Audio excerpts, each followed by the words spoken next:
Welcome back to Ithaca BJJ. Today, we take a look at experience versus athleticism, where I take on Wes here, as well as Chris, that cop who was featured in last week's video. Let's get started. So that's me there in the blue gi, and that's Wes in the gray. Here, Wes has that leg, but he's got that head outside, and he's open up for a guillotine. So you see me snatch it up, but he does a really good job getting his head back inside.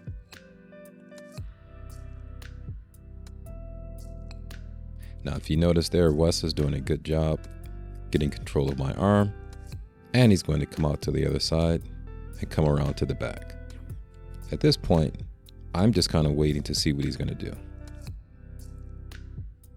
He takes me down, I go with his momentum, and then we end up here.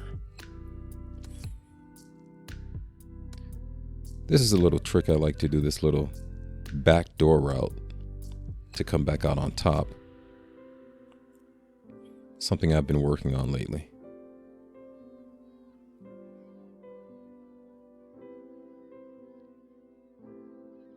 And you see me switch my legs there because Chris wants to come around to try to recover guard, but I'm using my leg there to block his hip. And now I'm going to come back up into full side control while continuing to apply pressure. And you notice there that I actually have his head wrapped because I'm looking for that north-south choke. Now there I'm attempting to sink it in, but Chris is doing a good job blocking his arm here, which prevents me from being able to lock my hands up. Now you'll notice this first roll is a little more, not quite a flow, but a little more slow and deliberate. But when we get to that later roll with Chris the cop, you're going to see it'll be a bit more upbeat. Now this is a half guard pass that I favor here. You got to get that inside knee right into the hip. And then you block their vision. They can't really see what you're doing. Now typically you can just sit here and just wait for that leg to open, and then you can pass their half guard. But in this case, instead of doing that, I'm kind of baiting him. I'm fooling around with that arm, threatening a kimura. I'm not really looking for the kimura, I'm looking for a reaction. And guys, what you have to learn is how to get a reaction out of your opponent. Wes ends up back on top here, but I have control of that leg, which allows me to come right back up on top.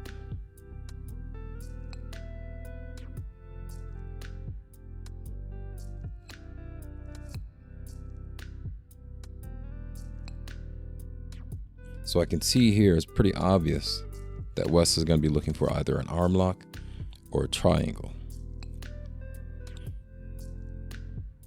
So right away, you're going to see that I bring my hands together and block his advance. He's doing a pretty good job there getting that foot around, but I apply pressure to open those legs back up.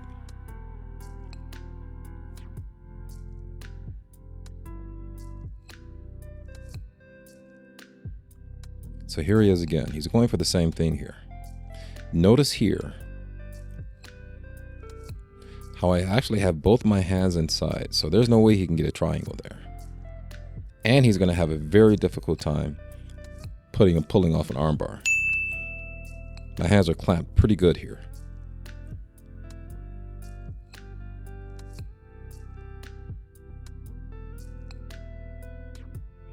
So my goal here is to continue to apply downward pressure and to keep those hands together, which forces him to open his legs back up. Now here he has me in his half guard, and I'm looking here for a darce. But he has my leg trapped. That makes it not impossible, but a little more difficult. So that leg is still trapped there. To really sink in this darce, I need to free that leg. So my goal here is to continue to apply that pressure on that darce and just patiently wait for the opportunity to free that leg. So the goal here is to apply the pressure, get him thinking about the pressure, and wait for that opening. And there it is. Jiu-Jitsu is about patience, guys. And now this allows me to sink in that darce. So here we are, back on our feet again. And I'm gonna rub Wes's head for a little bit of good luck. Since my head is just as bald as his, I guess I could have just rubbed my own for good luck. So Wes is going for that single again, and I'm looking to take Wes on a full backward ride.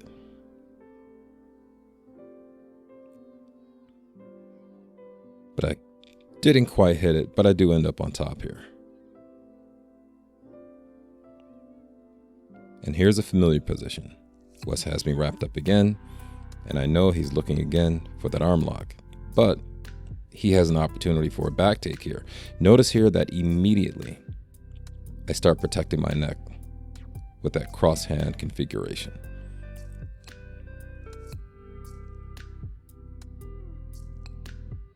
Now here he's getting to the back, but he's so high I'm not too worried. And he's attacking this arm, but I know all I have to do is get my head out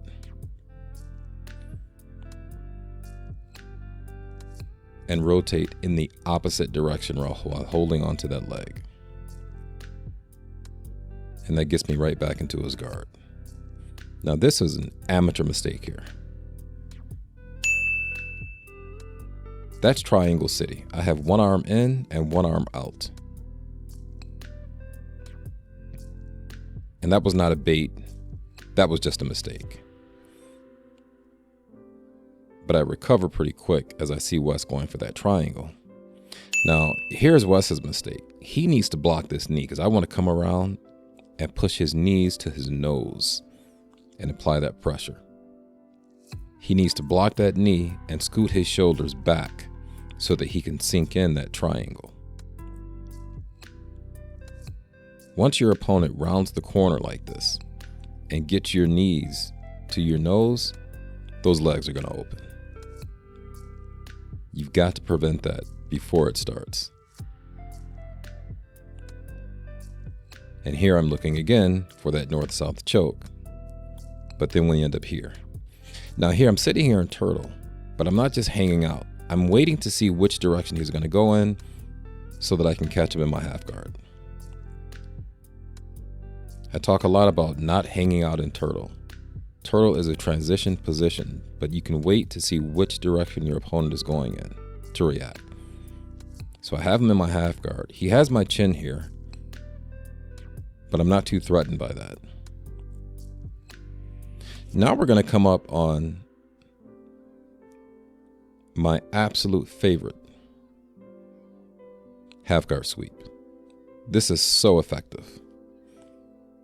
And I want you guys to pay close attention here to this setup.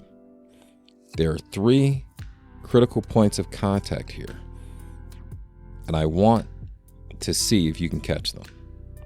Let's take a look. Pause the video. There's 3 important points here. What are they? If you know what they are, tell us in the comments. Right there. First, I'm going to trap that leg and scoot it out. Second, I have his hip wrapped up. And third, I have a hole up that sleeve. So when I sweep him, he has no way to post. Now all I'm going to do now is drag that leg and switch my hips.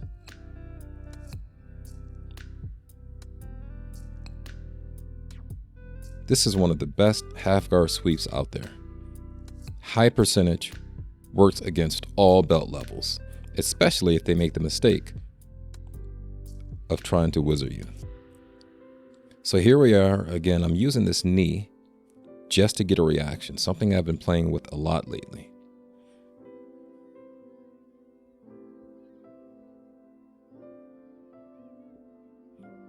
And I'm trying to set up that Darcy again, but Wes is hip to it this time.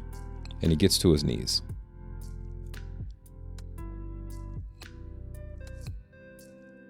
And this catches me off guard completely. All I can see there is my legs are in trouble. So I just do a back step to get out of there. I didn't know what he was going for, but I knew I did not want to be there.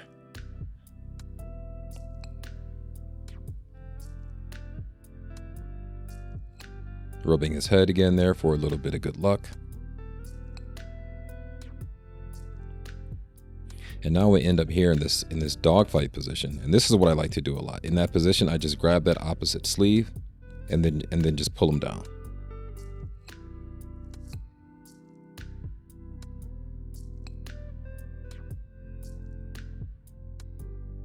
And now we're coming back up here into side control. And now I'm looking for that paper cutter choke. But time runs out. Nice roll, Wes. And now we're back here with the guy I like to call Captain America. This is our state trooper. I call him that because I call him Captain America because the guy is built like an action figure. And he is a total Boy Scout. Great guy. Super nice guy. If ever the government wanted to create a real Captain America, this would be their #1 recruit. Now, what I noticed here in this role is that Chris came pretty aggressive, and it kind of surprised me. He saw the last video. He said, man, the video was so cool. I really enjoyed it. And so he was pretty pumped and pretty motivated to do this role. But he makes the same mistake that he made in the last video. And he gets taken down the same way.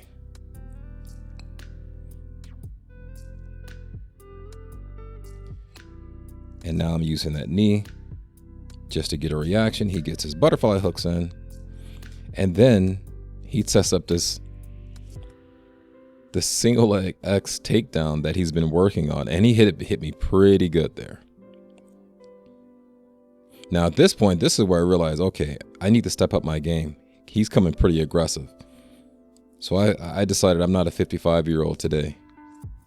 I'm 20 years old again. And I got to step up my game here. Now, Chris makes a little mistake here. Do you see it? He let go of those sleeves. He should have held on to those sleeves. Once he let go, it allowed me to get this pass pretty easily. So what I'm doing here is to slow down his athleticism and to negate his youth. I'm just going to apply pressure now that I have him down. And now I'm going to use this knee here. This is not just to get a reaction. I'm actually applying a lot of pressure here because I want to slow him down. Folks, this is how you deal with people who are very athletic. You have to apply pressure. You have to slow them down. So we come here, and this is, if you look at the last video, which is going to be linked in the description, last time I went for a Kimura here, but I knew he was looking for that. So instead, I decided to hit the armbar.